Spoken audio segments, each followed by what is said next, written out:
আবার আসবে কেমন?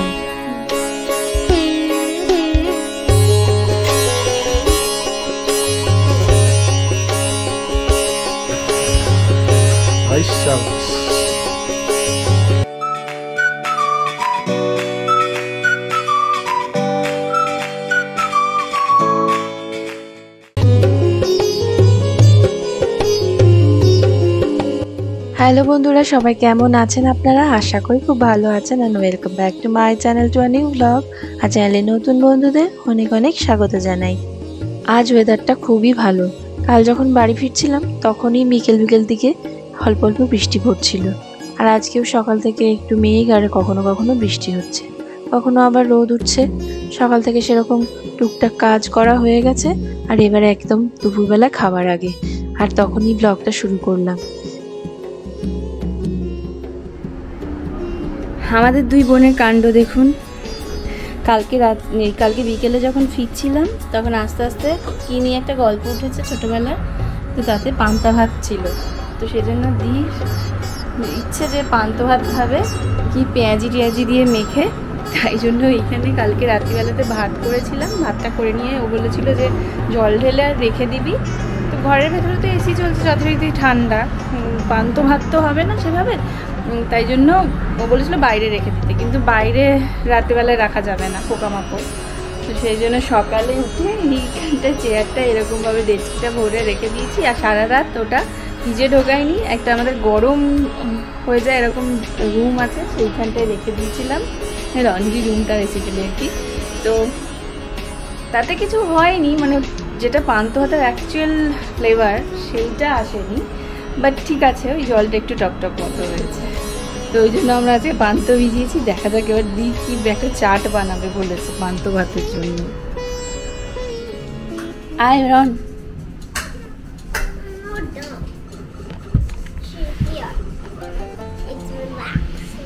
এইখানটাতে বস, রিল্যাক্সিং হয়ে যায়। বাচ্চাগুলোকে আর পান্তা ভাত দেবো না, ওরা খাবে হচ্ছে গিয়ে চিকেন দিয়ে ভাত। সেজন্য দীপ সকাল সকাল চিকেনটা বানিয়ে রেখে দিয়েছিল।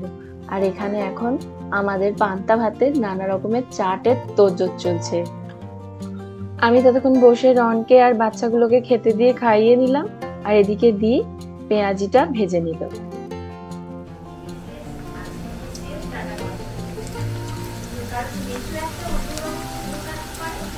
আগে যখন পান্তা ভাত খেয়েছি জানেন তো, তখন আর চপ মেখে আলু ভাতে দিয়ে পান্তা ভাত খেতাম। এই প্রথম এরকম পেঁয়াজি দিয়ে খাবো। যদিও এটা দিদি আইডিয়া, মানে দি জানে এরকম কিছু একটা ভালো লাগে খেতে বলে পেঁয়াজি দিয়ে আলু ভাতে মেখে খেতে। তো এটা আমারও ফার্স্ট টাইম খাওয়া। তবে পেঁয়াজিগুলো যা দি তৈরি করেছে দেখে বেশ টেম্পটিং লাগছে। কি খাচ্ছিস? Rice and chicken and ow. ব্যাস, ওদের খাওয়ানো হয়ে গেছে। এবার আলু ভাতেটা মেখে নিই। এই একটুখানি তেল লঙ্কা বসিয়েছি এখানে। বেশ অনেকগুলো তেল লঙ্কা দিয়েছি যাতে করে আলু ভাতেটা একদম ঝাল ঝাল মাখা হয়। কিছু কিছু জিনিস দেখবেন একদম ঝাল যদি খেতে হয় তো সেটাকে ঝাল না খেলে কেমন যেন একটু লাগে। যেমন স্পেশালি ওই ফুচকার পুরের আলুটা আর হচ্ছে গিয়ে এই পান্তা ভাত মাখার যে আলু ভাতেটা হয়, এই দুটো জিনিসে ঝাল কম্প্রোমাইজ করা যায় না। আর এবার দেখুন পেঁয়াজি চোট চলে এসেছে। খুব ভালোবাসি এরকম ভাজাভুজি খেতে মাঝে মাঝে। হয়ে গেছে, একটা পেঁয়াজ উঠে গেল। আর কি বলি, পেঁয়াজিগুলোও তেমনি দিয়ে ভেজেছে, কী যে ভালো রাখছে খেতে, পুরো একদম কড়মড়ে। শুধু মনে হচ্ছে পেঁয়াজিই খেয়ে নিই, আর আলু ভাতেতে মাখতে হয় না। ব্যাস, আলু ভাতেতে তেল লঙ্কা আর কাঁচা পেঁয়াজ আর এই পেঁয়াজিগুলো মেখে নিয়েই তৈরি হয়ে গেল পান্তা ভাতের আলু ভাতে মাখা। এইখানে পান্তা ভাত খেতে গিয়ে হয়েছে এক কাণ্ড। আমি প্রথমে ভাবছিলাম যে বাবা, দিদিরা আর জামাইবাবু তো, সে তো বাড়ির অ্যাকচুয়ালি জামাই মানুষ, তাকে কি আর এরকম পান্তা ভাত খেতে দেওয়া যায়? সেজন্য আমি আবার ভাবলাম যে কি অবস্থা হবে, সবাই কি ভাববে, ওই জন্য বারবার জিজ্ঞেস করছিলাম জানেন তো। কিন্তু জিজু আর সুইপ তো দুজনেই বললো না না, আমরাও পান্তাই খাবো। তাও চিকেন করা হয়েছে তবুও। আর আমি যেমন তেমন, ওদিকে আমার মা যখন শুনবে বাড়িতে, তখন মা তো ডেফিনেটলি বলবে জামাই মানুষকে তুই পান্তা ভাত খাইয়েছিস বাড়িতে এনে। সেই ভয়ে ভয়ে আমিও একবার ভাবছিলাম যে পান্তাটায় দির সঙ্গে সাই দেবো না দেবো না। ব্যাস এবার সব রেডি হয়ে গেছে, এবার শুধু ভাতটা বেড়ে নেব। পান্তা ভাতে আবার ওই যে টক জলটা হয় সেইটা দারুণ লাগে। দিকে তো দেখছি সে আবার বাটিতে করে জলটা নিল, বলল যে মাকে একটুখানি জলটা নিলে তবে ভালো লাগবে। আমি আর বাবু সেসব রেস্ট নিচ্ছি না, কারণ এমনিতেই অম্বলের ধাত, তার মধ্যে আবার যদি এই পান্তা ভাত আর তার মধ্যে সেই পান্তা ভাতের যদি টক জলটা খাই, যদিও এমন কিছু টক হয়নি জানেন তো, কারণ দেশের মতো তো বাপু অত গরম পড়ে না, তাহলে আর টক কি করে হবে। তবুও তার মধ্যে সবার সঙ্গে এরকম বসে পান্তা ভাত খেতে যে কি ছোটোবেলার কথা মনে পড়ে যাচ্ছে, আর কি যে ভালো লাগছে, মানে একদম মনে হচ্ছে যেন সেই ছোটোবেলাতে সব কজন ভাই বোনে মিলে বসে খাচ্ছি। এবার হচ্ছে মহিলা মহল একত্রিত হলে যেই কাজটা সব থেকে প্রিয় কাজ, এক তো হয় পিএনপিসি আর গভীর গল্প, আর দ্বিতীয়ত হচ্ছে কার কি শাড়ি গয়না সব নতুন কেনা হয়েছে সেগুলো দেখানি। তাই আমার কাছে যা যা নতুন শাড়ি আর ড্রেস জামা কাপড় ছিল সেগুলো আমি এখন দিকে দেখাতে বসেছি। আর তো এই আজকের বিকেল আর রাতটুকু, তারপরে তো আবার দিরাকাল চলে যাবে, ওই জন্যই মোটামুটি যা মনে হচ্ছে সেগুলো করে ফেলছি। চলুন এবার একটুখানি বেরোই বাইরে। বিকেলে আর দুপুরে একটু সিনেমা আর দুই বোনের হোটেল ঝুড়ি গল্পের পরে এখন আমরা বেরোচ্ছি একটু সামনে, ওই রোজ যাওয়ার পথে রনে স্কুল যাওয়ার পথে যেই মন্দিরটা দেখতে পাওয়া যায়, তো ওই মন্দিরটাতে যাব। বৃষ্টি হচ্ছে, ও তাই তো দেখছি। তো ওই মন্দিরটাতে যাব, কারণ দিদের যেখানে গিয়েছিলাম আমরা ওদের মিনেশোটাতে সামনাসামনি ওরকম মন্দির নেই, তো এটাতেই দি যাবে বললো, সেই প্রথম দিনে বলছিল দেখে, তাই জন্য আজকে ভাবলাম বিকেলে ওখানটাতেই যাই। প্রথমে ভাবছিলাম এই মন্দিরটাও বুঝি এইখানকার স্বামীনারায়ণ অক্ষরধাম, তারপরে দেখলাম যে না, এই মন্দিরটা স্বামীনারায়ণ নয়। তো আমরা প্রথমে এটাতে চলে গিয়েছিলাম। এই মন্দিরটাকে আমি প্রতিদিন মানে যখন রনের স্কুলে যাওয়ার পথে এইটাই দেখতে পাওয়া যায়।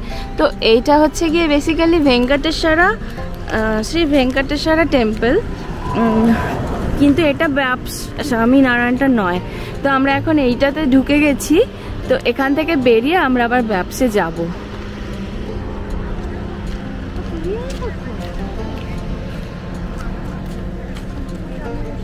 দি তোদের ওখানে এত মন্দির আছে? আমাদের আছে, আমাদের বড় টেম্পল আছে, আমাদের দুটো আছে, একটা এডাইনায় আছে, হ্যাঁ, আর একটা আছে আমাদের থেকে অনেক দূরে, ওটা হচ্ছে ম্যাপেল গ্রোভ, ওটা সব থেকে বড় হিন্দু টেম্পল, ওটাও খুব ভালো।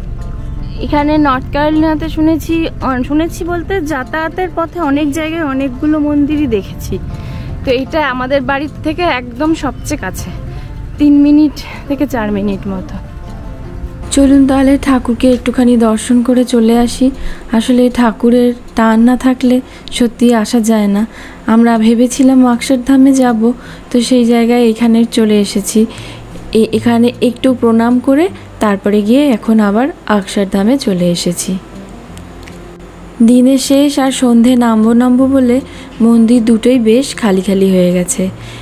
এই মন্দিরটাতে তাও লোকজন আসতে দেখলাম, তবে অক্ষরধামে ঢুকে দেখলাম ওই মন্দিরটাতে খুব একটা লোকজন নেই। ওই গোটা 10 জন লোক বসে ঠাকুরের একটুখানি জপ তপ করছেন। আমরাও একটু বসলাম, যতক্ষণ দীপ আবার গেল জিজুকে নিয়ে আসতে। যেহেতু আমাদের গাড়িতে সকলে একসঙ্গে ধরেনি, ওই জন্য পালা করে প্রথমে আমরা সকলে চলে এসেছি, আবার দীপ গিয়েছিল জিজুকে আনতে। সেই সময়টা আমরা একটুখানি ঠাকুরের কাছে বসে আর ধ্যান করে নিলাম। আর এবার দেখুন বাইরে বেরিয়ে এসেছি। এইখানে এই সব যেই ঠাকুর আসনগুলো রাখা আছে, এই সমস্তই রাখা আছে সেলের জন্য, এক একটার এক এক রকম দাম।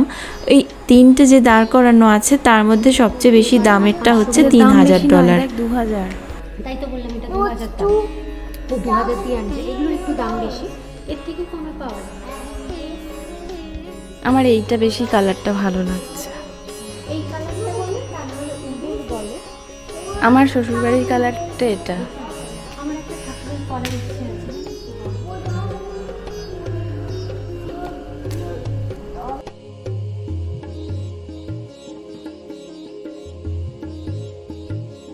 আর এই দেখুন মন্দিরের ভেতরটা হচ্ছে এই জায়গাটা, এখনও 1-2 জন মানুষ বসে আছেন।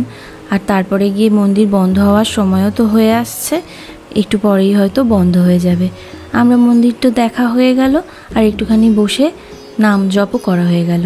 এবার ঢুকেছি এই মন্দির লাগোয়া যেই স্টোরটা থাকে সেখানে। এইখানেও প্রচুর ধরনের ওই পুজো সংক্রান্ত জিনিসপত্র আছে আর কি। তার মধ্যে এখানে ছোট ছোট ওই ঠাকুরের সিংহাসন আছে। ওই বাইরে 3টে খুবই বড় বড়, এই দোকানটার তুলনায় ওই 3টে খুবই বড়। এই দোকানটা যদি ওই 3টে রাখা হতো তাহলে বোধহয় হাফ দোকানের ভরে যেত। সেজন্য এখানে ছোট ছোটোগুলোই আছে। ছোট ছোটোগুলোর ওই রকম 300, 500, 700 এরকম ডলার দাম, আর বাকি বড় বড়গুলো তো বাইরেই রয়েছে। এছাড়াও আরও অনেক ঠাকুরের মূর্তি এখানে বিক্রি হচ্ছে, খাবার দাবার বিক্রি হচ্ছে, চিপস, পাঁপড়, এই ধরনের অনেক কিছু, শুকনো শুকনো খাবার, মিষ্টি, এই সমস্ত কিছুই এখানে বিক্রি হচ্ছিল। তো টুকটাক কিছু খাবার কিনে এবার আমরা বেরিয়ে চলে এসেছি। আর বাইরেটা দেখুন কি সুন্দর যেন সাজানো, ফুল যেখানেই থাকে সেই জায়গাটা যেমনই হোক না কেন দেখতে আলাদাই তার মাধুর্য বেড়ে যায়। আর যাই বলুন, নর্থ ক্যারোলিনা কিন্তু বেশ সুন্দরী, কারণ সবুজ গাছগাছালিতে ভরা, আর তার মাঝখানে মাঝখানে রাস্তাগুলো যেন কোথাও কোথাও একটু পাহাড়ি উঠে গেছে। এমনিতেও এখানে আসার আগে দেখছিলাম যে বলছে নর্থ ক্যারোলিনা হলো মাউন্টেন স্টেট।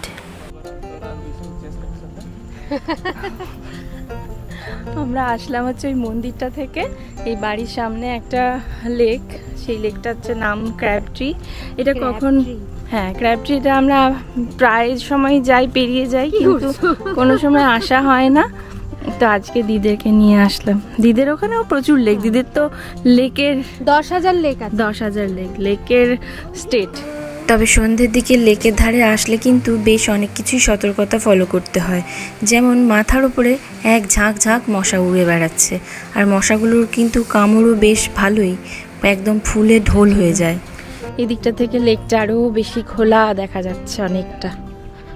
এখানে বেশ অনেক লেক আছে এই রাজ্যটাতে, মানে নর্থ ক্যারোলিনাতে। আগে একদিন গিয়েছিলাম আরেকটা লেকে, লেকের ধারে সেইখানে, সেটা যদিও এটা জানি না যে ম্যানমেড কিনা, সেটা ছিল হচ্ছে ম্যানমেড, কারণ নিচটা না বাঁধানো ছিল পুরো লেকটার। এই যে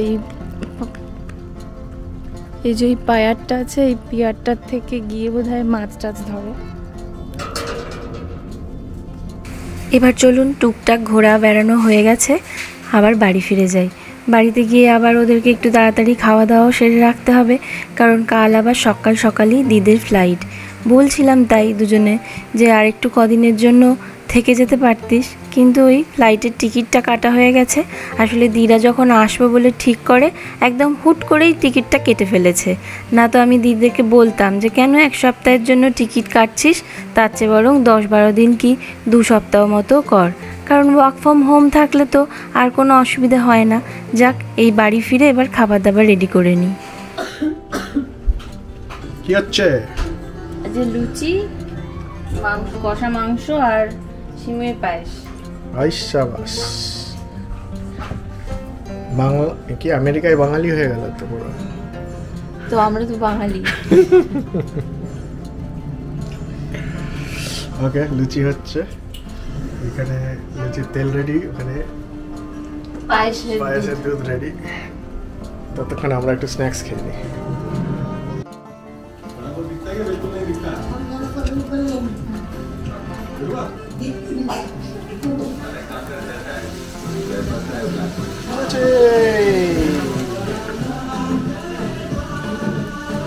তোমার ফেভারিট জিনিস হচ্ছে আজকে লুচি পার্টি। দি বলেছে গুবলু লুচি খেতে ভালোবাসে, ওকে, জিজুও লুচি খেতে ভালোবাসে, সবাই আমিও লুচি লুচি খেতে খেতে ভালোবাসে। ভালোবাসি। আর দি লুচি আর সিমের পায়েস খেতে বলছে বেশি ভালো। ওকে, তো আজকে আমাদের লুচি মেনু। জিজু ভাবছে যে সকালে শালি পান্তা ভাত খাওয়ালো। পান্তাটা খুব তৃপ্তি করে খেয়েছে কিন্তু, তাই বল। অনেকদিন এতটা আলু সেদ্ধ কখনো খায় না। জানিস সবাইকে গিয়ে বলি ওরা খাবে না, এটা খাবে না, সেখানেই গিয়ে বেশি করে। তবে আজকে প্রচুর খেয়েছি, ওই অতদিন বার্গার খেয়ে আর ওই র্যাপ খেয়ে। মানে পান্তা ভাতের ওই আলুটা যে পেঁয়াজি দিয়ে যে তবে আমাদের কি সাদা ভাত এমনি আছে, হ্যাঁ সেই মাংসটা দিয়ে কিন্তু সাদা ভাতটাও খেতে ভালো লাগবে। সাদা ভাত আরো আছে। দি জিজু আসলে ঘরোয়া রান্না খেতে খুবই ভালোবাসে, একদম সাদা মাটা রান্না। মাছ মাংস ডিম এগুলো তো সাধারণত হয়, আর ওর চেয়ে বেশি সাধারণ রান্নাবান্নাই বেশি ভালোবাসে। তো আর কটা দিন থাকলে বরং ওই সমস্ত কিছু একটু করে খাওয়ানো যেত। 2-3 দিন আর এদিক ওদিক করতে করতে সময়টা পেরিয়েই গেল। যাক, আজ আবার পরদিন সকালবেলা হয়ে গেছে, আর আজকেই সেই মনটা খারাপের দিন। দিদির যে আজ ফ্লাইট। আবার আসবে কেমন? এই জায়গাটা তো ভালো, তো নর্থ ক্যারোলিনা তো খুব সুন্দর, তোদের মতোই তো। ওগুলো ভালো লেগেছে না? আর আমরা একসাথে বেড়াতে গেছিলাম, সেটাও তো ভালো লেগেছে। শুধু তোর বন্ধু হচ্ছে না রন, তাই তো? হ্যাঁ, একটু বড় হয়ে গেলে দেখবি সঙ্গী হয়ে যাবে। এখনই দেখছিস ও আগের বছরের থেকে এখন অনেকটা ও ইয়ে হয়ে গেছে, আগের ইয়ে থেকে। এখন আগে আসতেই না। যাক, সেই মেদিনীপুরের ছোট্ট গ্রাম থেকে এখন আবার আমেরিকার এই শহরে 2 বোন একসঙ্গে। মাঝখানে পড়াশোনার সময়টুকুও ছিলাম দুজনে একই সঙ্গে, একই হোস্টেলে, আবার এখানে। আর তার মধ্যে প্রবাসে পান্তা ভাতের গল্প। এ সারা জীবন যেন বুকে বয়ে বেড়াবো, আর মনে মনে আনন্দ হবে। আসছি রে। গাড়ির দরজাটা বন্ধ করে দিয়ে আসছি বলতেই মনটা কেমন খারাপ হয়ে গেল আরও যেন। ওই জন্যই সবসময় আসবোই ভালো। আরও দেখুন ওই রকম জানলার কাছে হাতটা দিয়ে টাটা করছে, আরও যেন মনটা খারাপ হয়ে যাচ্ছে। যাক, যেতে তো দিতেই হয়, তবেই না আবার করে আসতে পারবে। সেখানে তো তারও সংসার, আবার গাছপালা আছে অনেক। ছিল কাটলো ভালো করে, এবার চলে যেতে মনটা ভীষণ খারাপ লাগছে। আরও খারাপ লাগবে যখন এই ঘরের ভেতরে এখন যাব, গিয়ে একা একা থাকবো, সব কাজ করব। এমনকি রনটারও খারাপ লাগবে, কারণ ও মানিকে ভিজে চোখে হারাচ্ছিল যেন। যেই একটুখানি সোফা থেকে মানি সরে রুমের ভেতরে যাচ্ছে, তখনই একবার করে খোঁজ নেওয়া হয়ে যাচ্ছে তার। যাই হোক, চলুন তাহলে আজকে ব্লগটা এখানেই শেষ করি। আপনার যদি ভালো লাগে তাহলে প্লিজ একটু লাইক, শেয়ার আর চ্যানেলটা সাবস্ক্রাইব করার রিকোয়েস্ট রইল। আবার দেখা হবে নতুন কোনো ব্লগে। ততক্ষণ সকলে খুব খুব ভালো থাকবেন, সুস্থ থাকবেন। অনেক অনেক ধন্যবাদ ব্লগটা দেখার জন্য।